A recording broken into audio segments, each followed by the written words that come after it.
Hello and welcome to the program. I'm Stefan Grobe.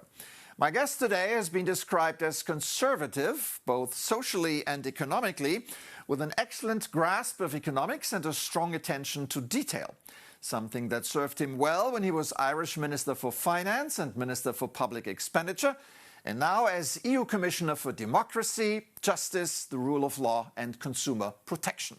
Michael McGrath, thank you for coming on the show today. Thank you, Stefan. Pleasure to be here with you. So when I was researching your approach to politics, I found this quote of yours, and it goes like this: everyone should have the opportunity to progress irrespective of their background. There should be a safety net for everyone who needs it. Now, to me, that doesn't sound like a conservative politician. That sounds like Obama.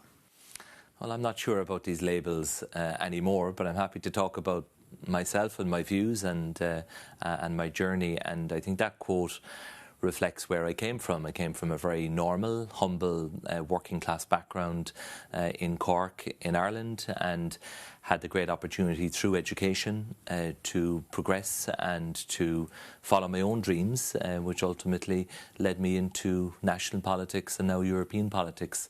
So the point I was making there was that every person deserves to have that opportunity to progress and to create a better future for themselves and their families. And that is what good societies and good economies can create, is that opportunity for progression. And it has to be coupled with the safety net that I referred to there, because there will be times in people's lives and there will be people in circumstances where support is needed. And I think in Europe we have a very strong social market economy, and I think that in many ways is our USP. You started your political career when you were in your early 20s as a local council member. Now, that vast experience in Irish politics, what did it teach you to tackle the issues here in Brussels?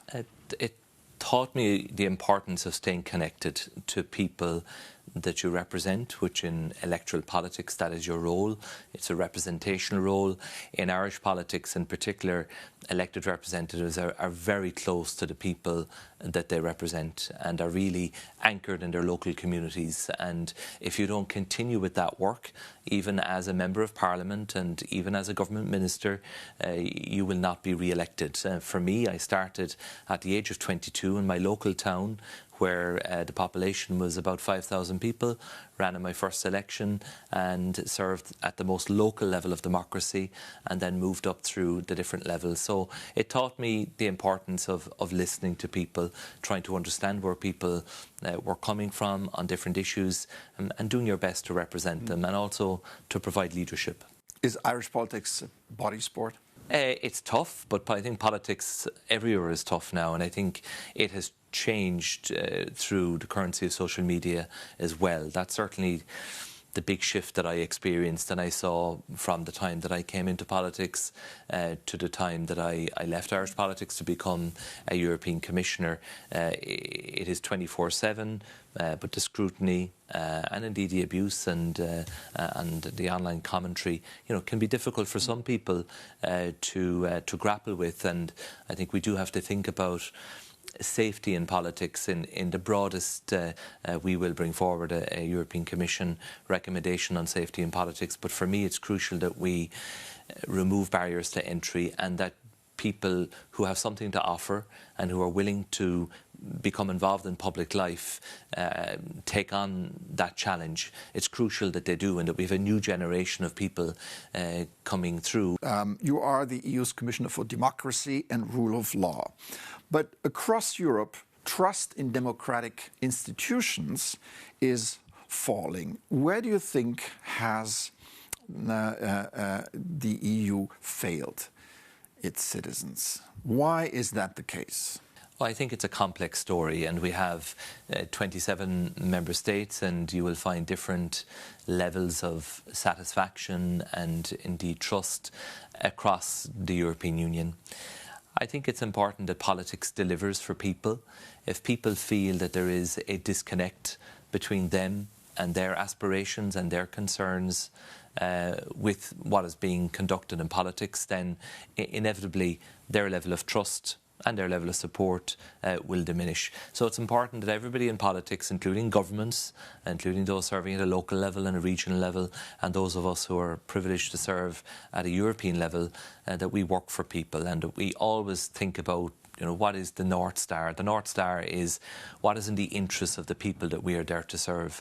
And I think if we have that as our guidance, then we won't go far wrong. Now, there are a lot of Europeans who believe that the EU is being too bureaucratic, too moralizing, disconnected from everyday concerns. How serious is this problem for you, for the European Union?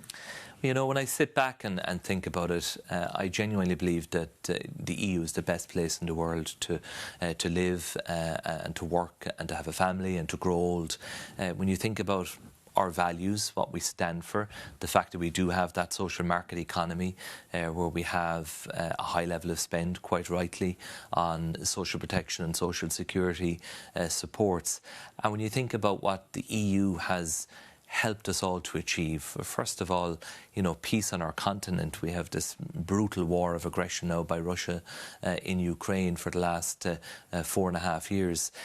But in broad terms, if you look at the journey since World War II, the EU has been probably the most successful peace project in the world. The right Why to is it travel, then that to study. right-wing populism is gaining ground? The Eurosceptics, the anti-Europeans, their power is gaining ground in Europe. Why is that the case?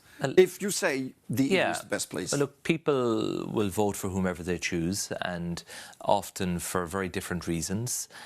But I think we have a strong case to make that the European Union has, without question, improved the quality of life of EU citizens, has created economic opportunity, integration has undoubtedly helped all of us. That right to travel, to work, to study anywhere in the European Union is fundamental. And if we cast our minds back and we think what life was like and would be like again if the European Union did not exist, and in my mind it would be a much poorer place, and it would be a place where the quality of life would be greatly, greatly diminished. So I think, look, we have to look at what works well, but also acknowledge perhaps our failings and acknowledge where we need to do better. This new Commission is in office for the last 18 months, and we are very focused on trying to ease that burden of regulation, make life a little bit simpler for citizens, for businesses. So tap into all that is good about the European Union, the single market of 450 million people and all of those rights that I spoke about, but also acknowledging that there have been times when the EU has overdone it on the question of regulation and red tape. And there is a need now to try to wind some of that back. Okay. And that's what we are trying to do. One of your core responsibilities is rule of law. Yeah. And in the past, the country that created the biggest headaches for the Commission was Hungary. Now, Hungary has a new government, a new leadership. How long will it take for the new government in Hungary to undo all the legal manipulations by the old government under Orban, so that the frozen funds can be unfrozen? Well, there will be challenges for sure, and there will be complexity, and it's not possible to do everything overnight. From our point of view in the European Commission, what is important is that we see a sustained commitment to rule of law and to introducing the necessary reforms in Hungary, and indeed on doing some of what was done in recent years. And in the European Commission, they will find a willing partner and a supportive partner. That's why I'll visit Budapest next week to meet with my direct counterpart, the Minister for Justice. It's why the Hungarian Prime Minister is meeting President von der Leyen again tomorrow. So the contact is ongoing and is intensive. Good progress is being made, and we will support Hungary on their path to restoring rule of law in the interest of their citizens. It's not that they need to do this for the EU. They need to do this for themselves and for the Hungarian people, so that they can enjoy the rights and benefits and freedoms and privileges that European Union membership confers on people. I think about the Hungarian students, many of whom have been denied access to Erasmus, not because of the EU, but because of what the previous Hungarian government did. So the sooner we can fix these things, the better, and that the life experience of ordinary Hungarian citizens is improved. And that is what this is all about. The new Prime Minister, Peter Magyar, has called on several top office holders from the Orban era to resign, including the current president. And he threatened that he will change the constitution if they don't do it. Is that legitimate? You know, it is inevitable when you have such a seismic change in the political landscape of a country that there will be issues and there will be changes in personnel.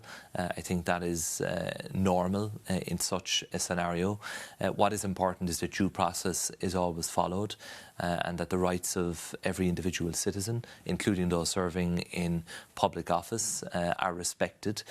So that is all part of having a good rule of law environment, is that you have checks and balances, that you have supports in place, that you have recourse to appeals mechanisms, you have recourse to independent courts in the justice system, for example. So all of these things are important. So there will be churn and there will be change in personnel. It's inevitable when you have such a significant shift in the political landscape, but it's important also that that is done in a way that respects the rights of individuals. Are you monitoring the situation? Of course we are. We are monitoring the situation in every member state of the European Union, and my team are now working intensively on the next round of rule of law country chapters, which we will publish in July of this year, where we look at every single country in the EU under a number of headings. There's also this new legislative initiative in Hungary to amend the constitution so that a prime minister can only serve for 2 terms, which would make it impossible for Viktor Orban ever to occupy that post again. Any comments on this? That's a matter for the national authorities and for the government in any member state to decide on matters such as that. When it comes to electoral politics and electoral matters and the conduct of elections, it's a national competence, and we respect the competence of the member states to make decisions of that nature. Good. You mentioned electoral politics. We've seen interference and fake news propaganda online ahead of elections in Europe. Should social media platforms be legally liable when disinformation campaigns threaten elections in Europe? Well, they already have clear obligations under the Digital Services Act, including in relation to the integrity of electoral processes and the impact that content disseminated on the platform may have on those electoral processes. It may sound quite technical, but they are required to mitigate the systemic risk. And so our colleagues in DG Connect and the European Commission, led by the Executive Vice President Henry Verkunnen, are doing a lot of work in this space, and there are actions underway under the DSA to make sure that those obligations are upheld. And fundamentally, Stefan, what we want to see in the European Union is a situation where every citizen gets to exercise their democratic franchise at the ballot box in free and fair elections, and that they get the representatives that they choose. And that is what our goal is within the European Union. Now, with artificial intelligence, disinformation is becoming more sophisticated. Is Europe ready or prepared for this wave of digital manipulation? I think the whole world is grappling with this issue and struggling to keep pace. I think in the EU we are better positioned than most because we do have a mature regulatory rule book, not just the DSA, but now the AI Act as well, and we've made some targeted amendments to the AI Act. So it will involve, for example, the requirement to label AI-generated deepfakes because we know the impact that they could have if they are released in the days leading up to an election. And the quality is getting better and better, let's be honest. It can be increasingly difficult for all of us, I think, to distinguish between what's real now and what's AI generated. So again, we do have the regulatory rule book, but enforcement is what matters. And ultimately, this is about empowering the citizens so that they can make that free decision that I spoke about earlier on without undue interference. You mentioned, you said enforcement is key here. Now, you met with Sam Altman and some other US AI corporate leaders. Do they understand where we're coming from? Do they understand European regulation and why it is in place? I think they Sometimes do. I feel that we're talking on two different levels here. No, I think they do. If you put aside the rhetoric that we hear from time to time, I think US big tech recognise that the European Union is a fantastic market for them to be operating in. For many of them, it is their single biggest and most lucrative market in the world. And I think they recognise that the EU has its own digital rule book, which, by the way, is now being examined and replicated around the world. Wherever I travel on behalf of the European Commission, I get asked about the DSA, about the AI Act, by other countries who are looking at it because they are further back on the journey and they have not introduced measures that are proportionate and balanced. Of course, we keep all of this under review, and that's why we have brought forward certain targeted amendments to the AI Act, for example. I've brought forward amendments to the GDPR. We always have to be conscious of the interplay between different instruments of EU regulation that we have. We have to make sure the law is clear, consistent, and can be enforced uniformly around the European Union. But I think the big tech firms, including the AI companies that you mentioned, recognise that there is a need for guardrails because we want AI to serve us rather than the other way around. Right. We want to have control as human beings about how AI is helping us to bring about positive changes in our working lives, in our personal lives, and in our wider society. I have to ask you this. You're a family man, you're a father of 7. Do you support restricted access to social media for kids, something that has been discussed in various countries? Should the EU consider a blanket ban? Kids will probably find a way around that, right? Yeah, well, we are considering what to do. We haven't made any decision yet. As you know, President von der Leyen set up an expert panel on child safety online.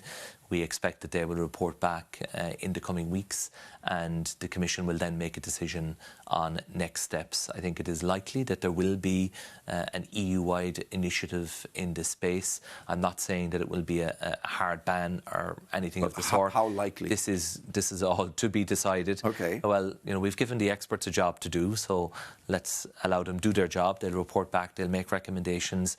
But I think it's a very healthy thing that there is now a mature and open debate on the role of social media and the impact on children. Yeah. And I'm looking at this issue in a wider way through the Digital Fairness Act I'll bring forward later on this year, which will involve measures to better protect children online. But on your question of social media, you know, you have a spectrum of options from the so-called hard ban that you talk about to dealing with issues like addictive design, infinite autoplay.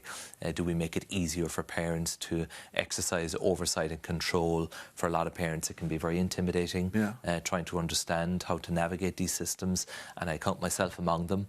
It is challenging, I think, for all of us. So we're looking at a spectrum of options. No decision made yet. On that note, you're also in charge of consumer protection. Yes. Now, why do many Europeans still feel powerless against big tech platforms when it comes to scams, addictive algorithms, and misuse of personal data? So these are among the issues that will feature in the Digital Fairness Act later on this year. Again, I would say overall that in the area of consumer protection, we have the highest standards in the world in the European Union, but we need to make sure that those protections keep pace with technological development. And the truth is that when it comes to our consumer protection laws, they have not been designed with the digital age in mind. And so when we speak about issues like dark patterns and addictive design and unfair personalisation or dynamic pricing when it comes to being on a queue to buy a concert ticket, these issues need to be examined. Subscription traps where you sign up to a free trial and it just rolls on into a permanent commitment that you find difficult to get out of. They're the very kind of issues that I and my team are now working through in the context of this Digital Fairness Act, which we'll bring forward before the end of this year. All right, Michael McGrath, EU Commissioner for Democracy, Rule of Law, Justice. Consumer Protection and Justice. Thank you so much for coming on the show today. Thank you, Stefan. A pleasure.